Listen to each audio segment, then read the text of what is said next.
Bom dia, senhores! Tudo bem com vocês? Espero que esteja. Bom, hoje provavelmente será nossa última aula gravada, nossa última aula à distância, EAD. A escola já deve ter falado com vocês. A partir da semana que vem, nós trabalharemos com aulas remotas, aulas ao vivo. Eu daqui, vocês daí, mas através de uma plataforma com aulas ao vivo, para vocês não precisarem mais assistir os vídeos da aula. Eu, particularmente, estou muito contente com essa possibilidade, tá? Estou muito animado com a possibilidade de finalmente poder conhecer vocês, a gente poder ter uma aula mais normal, né? Uma aula mais natural. Então, semana que vem provavelmente já será essa nossa nova realidade, tá? Eu estou bastante ansioso para poder conhecer os senhores. Mas até lá, vamos aí dar amarre, né? Vamos finalizar uma das nossas unidades aí do livro, da apostila de vocês, fazendo alguns exercícios. Tá? Na aula de ontem, eu falei com vocês sobre a sociedade francesa. Espero que vocês tenham assistido o vídeo, assistam, porque essas aulas nós não poderemos retomar, né? São aulas dadas, a gente vai continuar. E aí, vamos fazer exercício. Então, eu vou pedir a gentileza de vocês pegarem a apostila de vocês e abrirem na página 295. Perdão, olha eu viajando. 290, tá? Na página 290 da apostila de vocês, para que nós façamos alguns exercícios juntos. Olha lá. Então, página 290, e aí ele pede para a gente, primeiro, uma alternativa bastante simplesinha, né? Para que a gente coloque um X na alternativa certa. Se você não pegou a apostila ainda, dá uma pausada no vídeo, vai lá, pega, que essa apostila vai ficar bonitinha, vai ficar preenchida e a gente faz uma revisão de todos esses assuntos. Pausa aí, vai. Voltamos? Vamos lá, então. Seguinte, marque com um X na alternativa correta referente ao absolutismo. Letra A. O absolutismo é uma forma de governo em que o poder não é exercido apenas por um único governante. E aí, o que ele está fazendo aqui, gente? Ele está tentando enganar você com o não, né? Olha aqui, ó, presta atenção. Não é exercido por um único governante. Se fosse isso, o nome não seria absolutismo, né? Então, se o governo ele é absoluto, ele é exercido apenas por um governante. É uma monarquia. Então, não pode ser essa letra A. Vamos lá. B. O absolutismo é uma forma de governo em que o poder está centralizado em um único governante. Mudou de figura, né? Já está mais claro. E a C tá. O absolutismo é um tipo de economia? Não, gente. Absolutismo não é economia. A economia típica do absolutismo é o mercantilismo, que é um outro assunto que nós já vimos, né? A gente vai retomar hoje em alguns exercícios, mas nós já estudamos o mercantilismo. Então, ficou fácil para a gente, né? Se não pode ser nem a A e nem a C, e nós já percebemos que a B está certa, ficou fácil, né? Qual a alternativa que nós queremos? Nós queremos a alternativa B. B de bola, B de bosque, B de bonitinho, B de beijinho. Você que escolhe aí que B que você prefere, tá?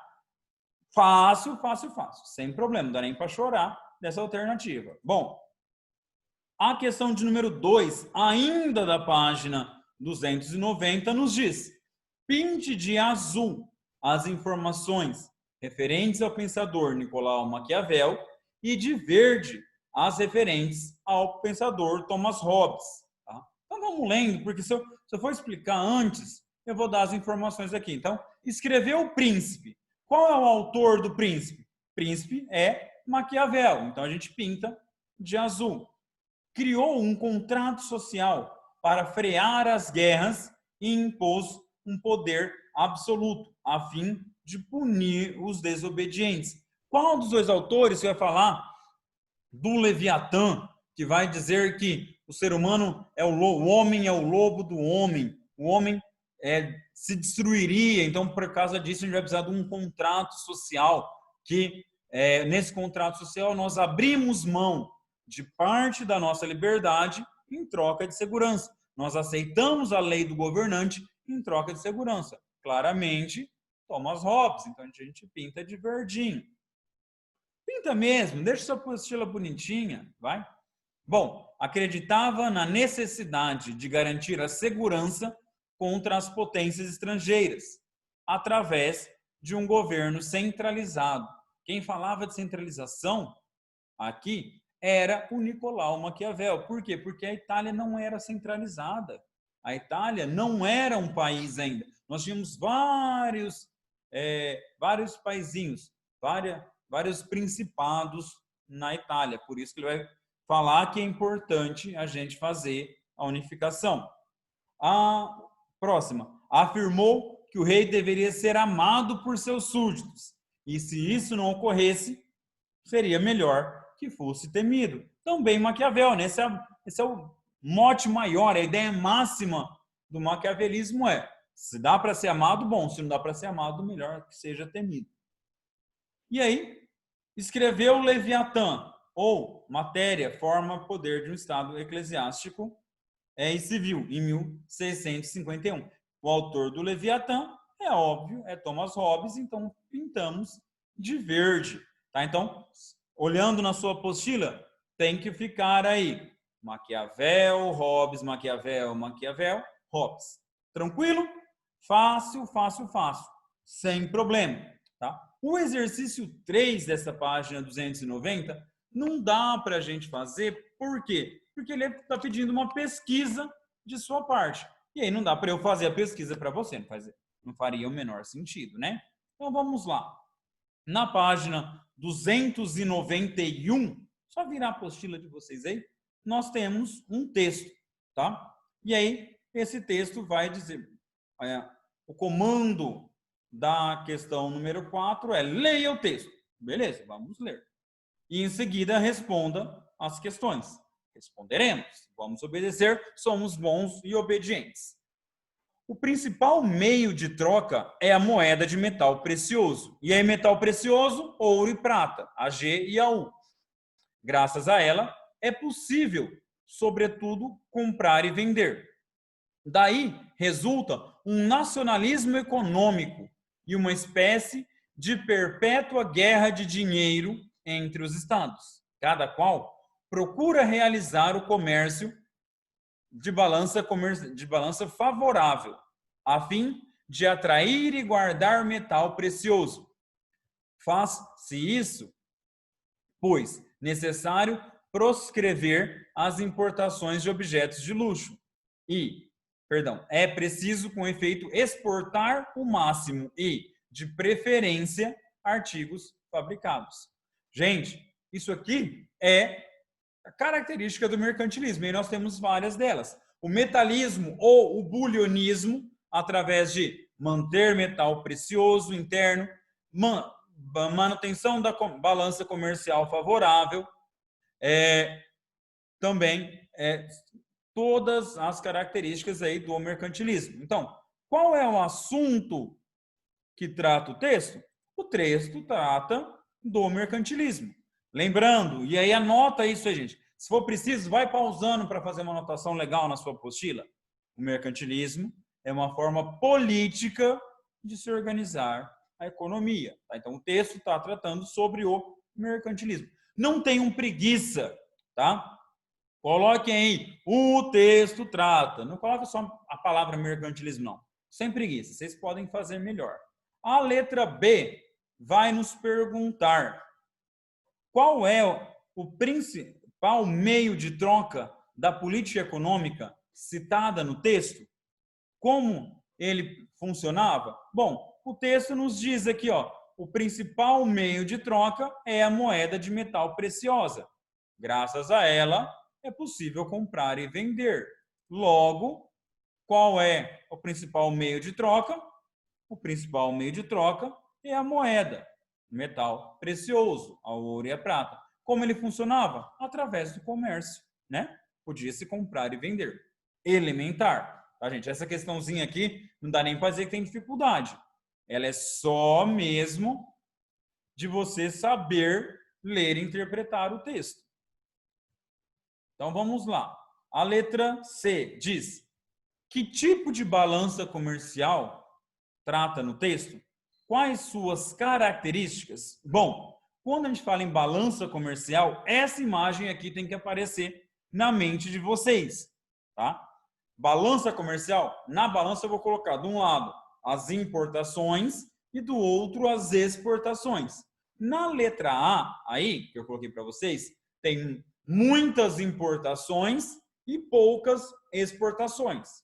No caso da balança B, está equiparado.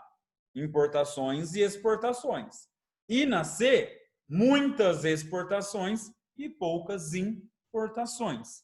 Então aí, gente, são 3 tipos de balança. Nós vamos ter na A balança comercial desfavorável, porque se eu estou importando muito, eu estou mandando muito dinheiro, eu estou comprando. Importar é comprar.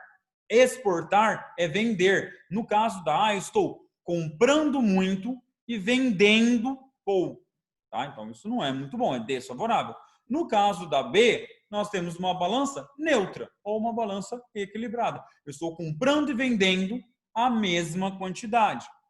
E na C, nós temos a balança comercial favorável, tá? Que eu tenho mais exportações do que importações. E aí, qual das 3 o texto está tratando para a gente? Da balança comercial favorável. E se a gente fosse esperar uma resposta de vocês, uma resposta mais certinha, vocês deveriam dizer: o texto trata da balança comercial favorável, onde temos mais exportações do que importações.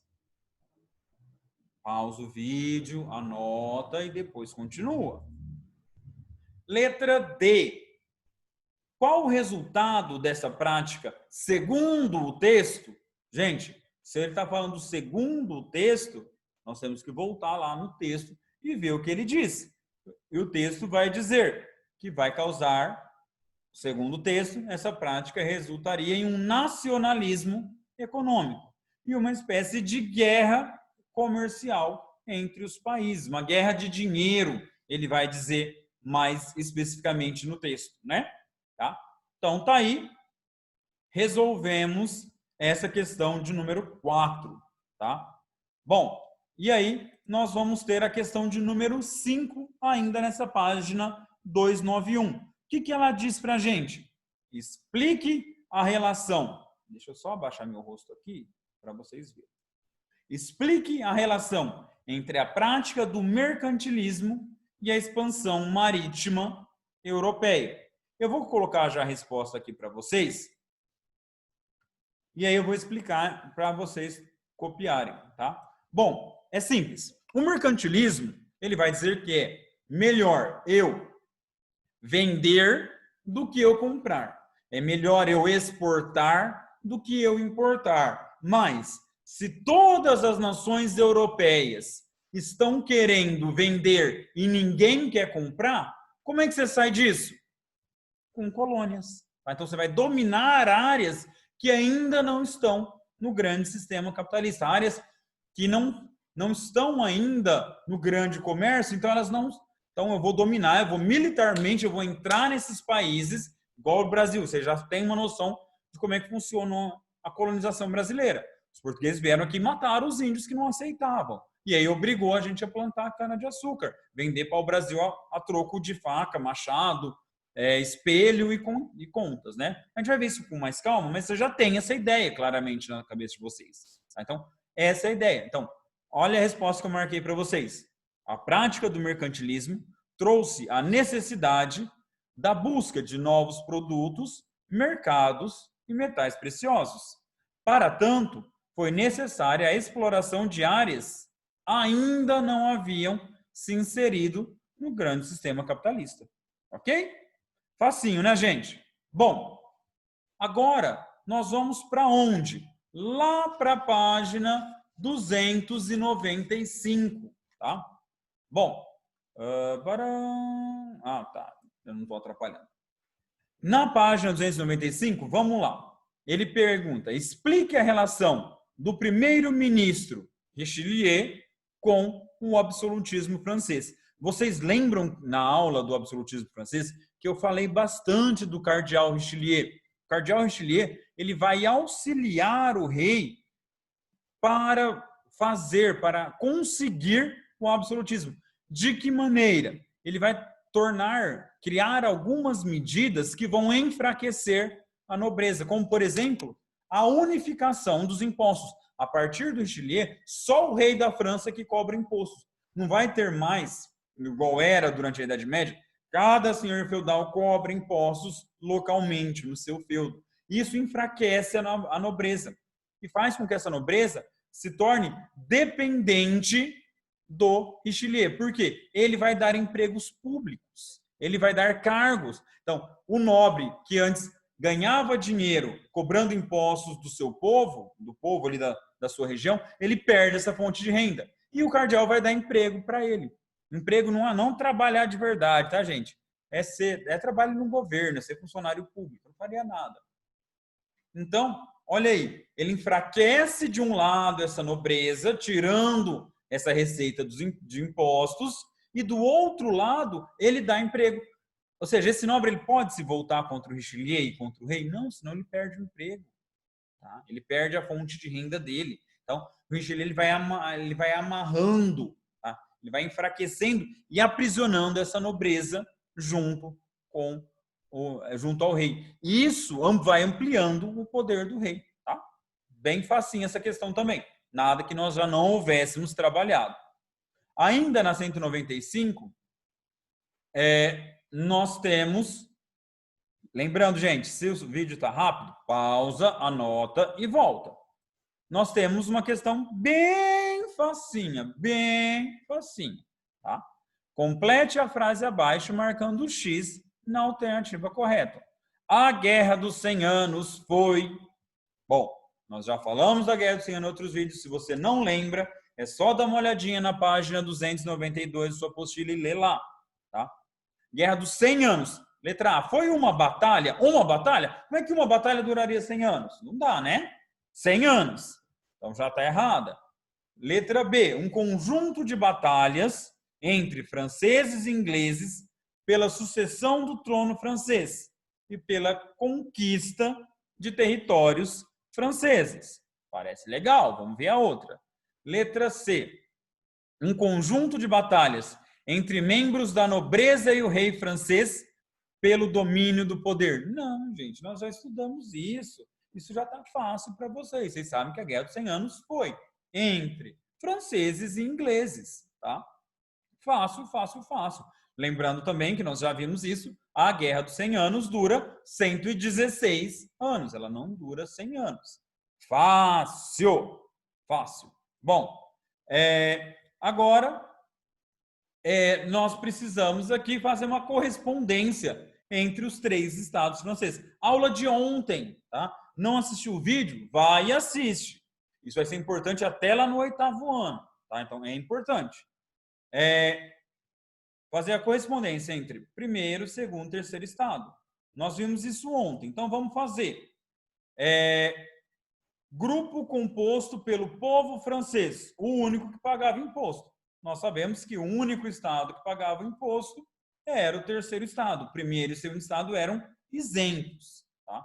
Povo, lembrando que povo vai desde o burguês mais rico até o servo, até o miserável mais pobre. Segundo aqui, grupo composto pelo alto clero, cardeais, bispos, abades, católicos. E baixo clero, padres, monges. Primeiro estado é o clero, né? Os membros da igreja fazem parte do primeiro estado. Grupo composto pela nobreza cortesã, pela nobreza segundo estado é os nobres. Então, primeiro estado, clero, segundo estado, nobres, terceiro estado, povo. Facinho, gente, facinho, né? Você já tem aí a resposta certa, tá? Deixa eu só apagar aqui para poder mudar de questão. Ok? Dificuldade? Não, né? Então, vamos lá. Agora, nós vamos lá para a página 298. Tá? 298. Estamos acabando já essa nossa aula de hoje, esse vídeo de hoje e esses nossos exercícios aí, tá? Bom, complete as frases abaixo com as palavras do quadro. As palavras são viagens marítimas, América, metalismo, centralização. Outro exercício muito facinho, muito facinho. Vamos lá. Uma das medidas tomadas por Dom João II em seu governo foi a do poder em suas mãos. Foi a viagem marítima do poder? Não dá. Foi a América do poder? Não dá. O metalismo do poder? Não dá. Então, logicamente, tem que ser a centralização do poder. Dom João, a gente vai lembrar que é o rei português. Tá? Bom, as foram características do absolutismo português e espanhol, com o objetivo de conquistar novos territórios. Dessas palavras aqui, ó, centralização já foi, mas qual dá mais sentido? Que foram características português e espanhol com conquistar novos territórios. A única coisa que conquista novos territórios são as viagens marítimas, tá? Bem facinho, bem facinho. Letra C. Olha que bobeirinha, gente. Não precisa nem saber para responder essa, né? Se aqui tem Ásia e África, vai ser metalismo? Não, né? Que é a única palavra que vai. Então, alguns locais. Qual daquelas 4 palavras é local? América. Acabou. Fácil, fácil. Alguns locais colonizados pelo Estado espanhol foram América, Ásia e África. Bem simprão. Letra D. O acúmulo de metais preciosos conquistados nas colônias espanholas é chamado de metalismo. Fácil exercício 1. Vamos para o exercício 2. O exercício 2 vai tratar da Inglaterra. Enquanto o exercício 1 falava sobre Portugal, o exercício 2 vai falar sobre a Inglaterra. O que foi a Magna Carta? A Magna Carta foi aquele documento que foi assinado lá em 1215 pelo rei João Sem Terra para limitar o poder do rei. Tá? Foram os barões, foi a nobreza que exigiu que o João Sem Terra assinasse esse documento, criando e fortalecendo o parlamento, tá? E limitando o poder do rei. A gente sabe que os reis, depois do João Sem Terra, não aceitaram de uma forma tão clara, né, a Magna Carta, mas foi a primeira tentativa da Inglaterra de limitar o poder do rei. De novo, pausa, anota, copia na apostila e depois dá o play, porque eu já vou para exercício 3. Tá? Bom, o exercício 3 vai dizer marque F para as verdadeiras e F para as falsas. Em seguida, faça as correções. As correções eu já vou fazer enquanto a gente está falando, e você vai anotando. Bom, com a vitória francesa na Guerra dos 100 Anos, o rei inglês teve seu poder abalado e sua nobreza feudal enfraquecida. Tanto é verdade que o João Sem Terra, tão verdadeiro que o João Sem Terra teve que assinar a Magna Carta, né?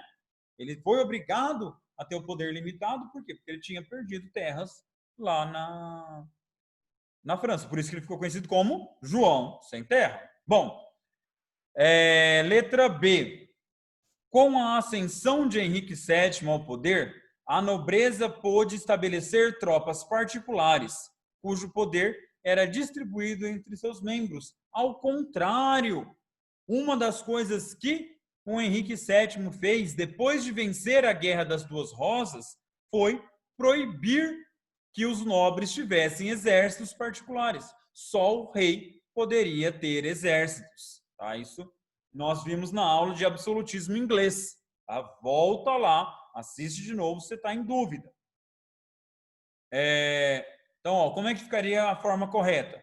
Com a ascensão de Henrique VII ao poder, a nobreza não pôde estabelecer tropas particulares.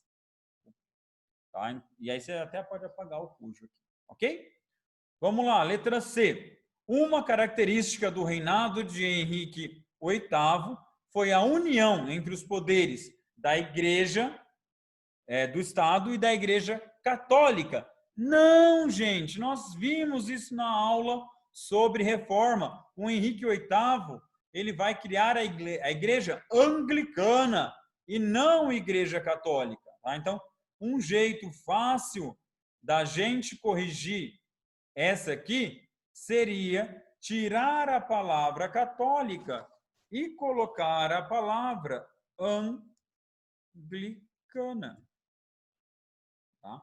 A gente tira a palavra católica e coloca anglicana, que aí já fica certinho, tá? Para ficar verdadeiro, ok? Entenderam?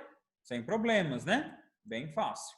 Bom, a Guerra das Duas Rosas se iniciou com um conflito entre as famílias Lancaster e York.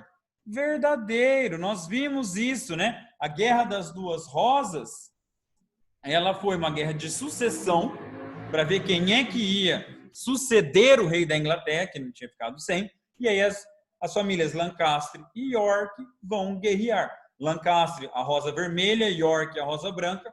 Como é que termina essa guerra? Com o Henrique VII dando origem à dinastia Tudor. O primeiro rei Tudor foi o Henrique VIII, que está aqui.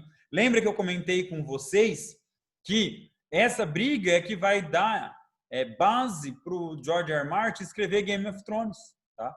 Stark, Lannister, tá? Ele vai se basear nisso. Tá? Eu até tenho ali atrás a guerra, o Game of Thrones, né? As Crônicas de Gelo e Fogo. Fácil, gente. Resolvemos a 3. Vamos então para a nossa última página, que é a 299. Bom, aqui eu fiz uma montagenzinha só para não ter que ficar com todos os pedaços, tá? Mas vocês estão vendo aí na página 299 de vocês, tá lá em cima. Retomando, converse com os colegas sobre temas e conceitos a seguir, comentando seus significados. Bom, e aí tem várias palavras. Tratado da Westfália, absolutismo, mercantilismo, antigo regime, Magna Carta, expansão marítima. E aí, agora que você já retomou os temas e conceitos que estudamos no capítulo, utilize-os para completar as fases.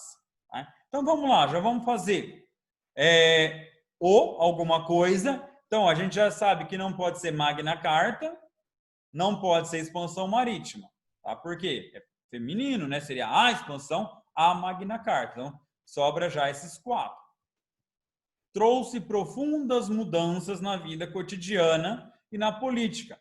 Por exemplo, as pessoas passaram a ter liberdade para praticar a própria religião.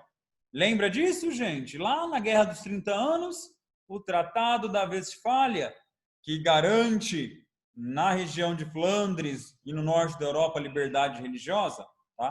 O Tratado da Westfália, se não lembra da Guerra dos 30 Anos, volta lá na aula e assiste de novo. Tá? Bom, alguma coisa foi um documento que restringiu o poder e que deu origem ao parlamento inglês. Vimos isso faz 2 minutos, 1215, lembra? Estamos falando da Magna Carta. Estou até puxando aqui para vocês.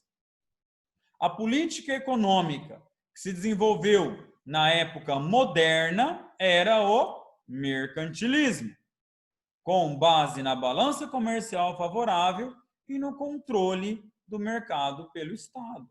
Fácil, fácil, fácil, fácil, fácil. Olha aqui, já apareceu o absolutismo aqui embaixo.